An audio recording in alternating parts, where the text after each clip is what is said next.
মাহমুদুর রহমান মান্না যেটা বললেন আসলে এটা অ্যাবসলিউটলি রাইট। আপনি এই জুলাই সনদের নামে তো আসলে 420 গিরি করা হয়েছে। আর আপনি যদি বিদেশ থেকে 420 লোকজনকে এখানে নিয়ে আসেন, তারা তো 420 গিরি করবে। তো এখানে আমি 420 বলতে আসলে একদম স্পষ্ট করেই বলতে চাই যে এই যে জুলাই সনদ বা এই জুলাই সনদের নামে যে তামাশাগুলো করা হলো, এটার নেপথ্যের কারিগরকে এই আলী রিয়াজ। তো এখন এই আলী রিয়াজ কে? সে তো একটা মহা 420। আপনি তার অতীত ইতিহাস আপনাকে দেখতে হবে যে এই লোকের অতীত ইতিহাসটা কি। তার অতীত ইতিহাসটা কিন্তু অত্যন্ত কলঙ্কিত। আমরা কয়জন সেটা জানি। এই ব্যক্তি একসময় যুক্তরাজ্যে থাকতেন। যুক্তরাজ্যে যখন তিনি ছিলেন, তখন সেখানে বিবিসি বাংলাতে একজন নারী সাংবাদিক এবং একটা সংস্কৃতি কর্মী তিনি কাজ করতেন, খুবই জনপ্রিয়। তো সেই মহিলার সাথে তিনি পরকীয়া সম্পর্কে জড়িয়ে যান এবং ওই মহিলাকে বিয়ের প্রতিশ্রুতি দিয়ে দিনের পর দিন তিনি শারীরিক সম্পর্ক করেন। পরবর্তীতে তার যখন আমেরিকার ভিসা হয়ে যায়, তখন তিনি যুক্তরাজ্য ছেড়ে আমেরিকায় চলে যান। এবং এই যে এই মহিলার সাথে তিনি যে প্রতারণা করলেন, এই মহিলা এতটাই আপসেট হয়ে যান এই প্রতারণায়, পরবর্তী সময় মানসিকভাবে তিনি ভেঙে পড়েন এবং তিনি মারাও যান।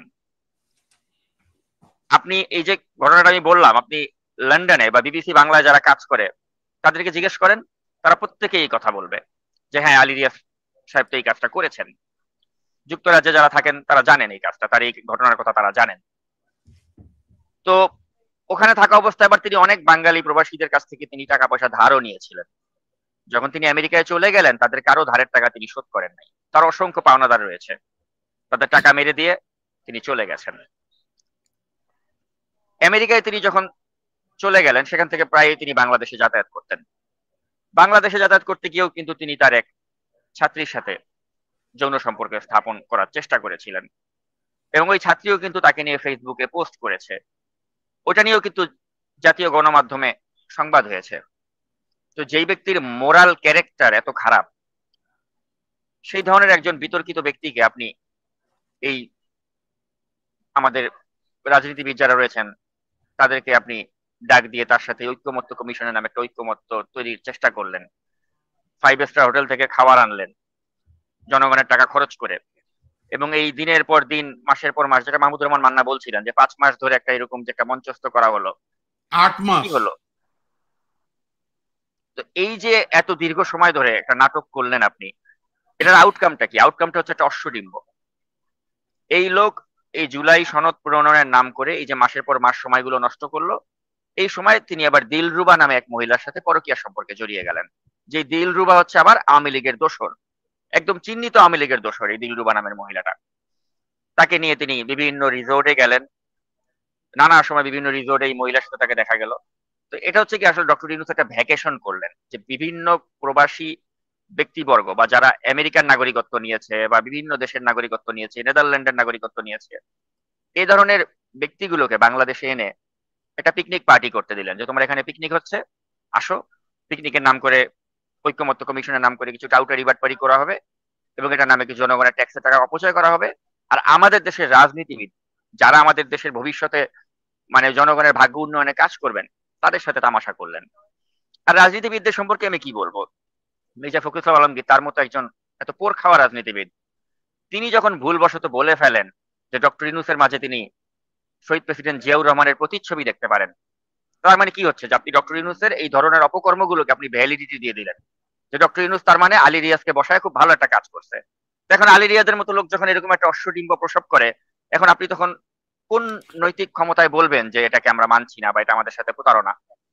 কারণ আপনি তো যখন বলেই দিলেন যে ডক্টর ইউনূসের মাঝে আপনি রাষ্ট্রপতি শহীদ রাষ্ট্রপতি জিয়াউর রহমানের প্রতিচ্ছবি দেখতে পারেন, তার মানে কি? তার মানে তার কর্মকাণ্ড সবকিছুর আপনি একটা বৈধতা কিন্তু দিয়ে দিলেন পরোক্ষভাবে। এখন তাহলে ডক্টর ইউনূস আলী রিয়াজকে চুজ করছে, আলী রিয়াজ আবার একটা জুলাই সনদ বানাইছে, তা আপনি এটা মানতে হবে তাহলে আপনাকে। আবার দেখেন সে কত বড় উদ্ধত্ত, সে বলছে যে সংসদ যদি 270 দিনের মধ্যে এই সনদের প্রস্তাবগুলো বাস্তবায়ন করতে না পারে, এটা স্বয়ংক্রিয়ভাবে সংবিধানে সংযুক্ত হয়ে যাবে। আমার কথা হচ্ছে, সংবিধান সংশোধন পরিমার্জন করার ক্ষমতা জনগণের ভোটে নির্বাচিত সংসদ সদস্যদের থাকতে পারে। তারা সংসদের মধ্যে আলাপ আলোচনা করে সংবিধানের কাটাছেঁড়া করতে পারে।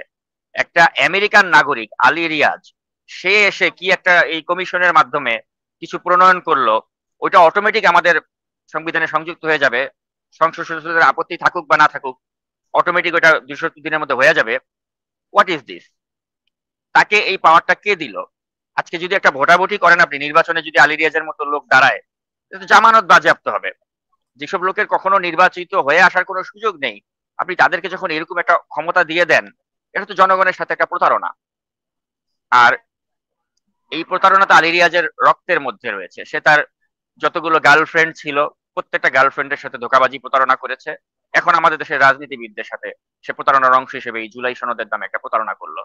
আর কত বড় প্রতারণা আপনি চিন্তা করেন, যে বিএনপি যে নোট অফ ডিসেন্ট দিয়েছিল, একটা নোট অফ ডিসেন্টের কথাও কিন্তু তাদের এখানে উল্লেখ নেই এই সনদের মধ্যে। সেটা তো বিএনপির সাথে একটা মানে একদম স্পষ্ট আমরা দেখতে পেলাম যেটা ধোঁকাবাজি। তো এখন আমি মনে করি যে আসলে বিএনপিকে একটা ব্লাফ দেয়া হয়েছে, এবং এই বিএনপিকে ব্লাফ দিতে গিয়ে প্রকান্তরে এই সরকারটা কিন্তু প্রমাণ করে দিল যে তারা আসলে মূলত এনসিপি এবং জামায়াতে ইসলামের দ্বারা প্রভাবিত।